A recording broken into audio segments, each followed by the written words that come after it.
So I've seen a lot of reps lose deals that should have closed, not because their product wasn't good and not because the prospect didn't have the pain, but simply because they never got through to the actual decision maker. And a lot of salespeople spend all their time trying to convince champions, users and influencers, but never speak to what we call the economic buyer. And that is the person who actually controls the budget. So if you're not selling to, or at least involving the person who actually signs the check, you're essentially wasting your time.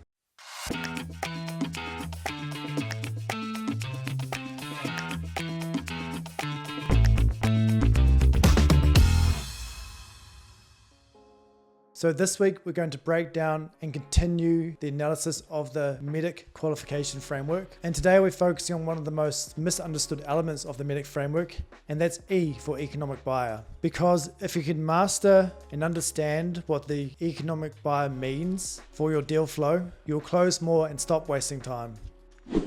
So the economic buyer is the person who actually has the financial authority, and they're the ones who decide whether the deal gets funded or not. Because your champion might love the product and the end user might swear that it will change their life, but if the economic buyer doesn't see the strategic alignment or a measurable ROI, your deal will die right there. So when you connect with the economic buyer, you're speaking directly to business outcomes. You don't want to be talking about features. You don't want to be talking about workflow improvements, but the actual results that matter at the profit and loss level. The economic buyer cares about things like time saved, cost reduction, risk mitigated, and revenue generated. And if you can't quantify that and qualify that, you're simply invisible to them. So to play this out, let's pretend you're selling a sales enablement platform. You've built a great relationship with the sales manager. Let's call them your champion. They're excited, they see the value, and they even run a pilot, but then they tell you, we just need budget approval. And this is where the deal might just go to die, because you're now at the mercy of someone you've potentially never met. They might be the VP of sales or the CRO, the person that is the true economic buyer, the person that signs the checks. So before proceeding any further, it makes sense to ask the sales manager whether it makes sense to bring in the VP or CRO into the next conversation, just so that there can be alignment on the ROI and the business impact of the deal, because that's the language that the economic buyer actually understands. Not features, not training modules, but business impact. So when it comes to uncovering the economic buyer, here are 5 questions you can plug into your sales pitches. 1. Who ultimately signs off on the budget initiative? What are the top priorities within the business right now? How do you evaluate the return on investment for a project like this? What risks or concerns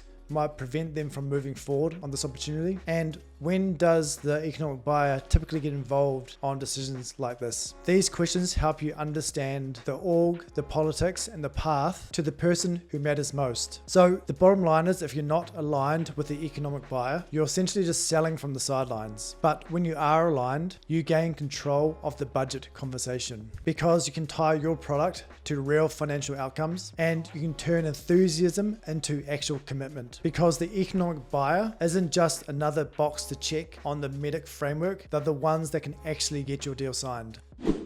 So that's it for this week. Last week we covered metrics, so go back and check out that video if you haven't already. And next week we'll break down the decision criteria so you can understand how deals actually get done inside your customer's world. If you like this, make sure you subscribe for more. Cheers.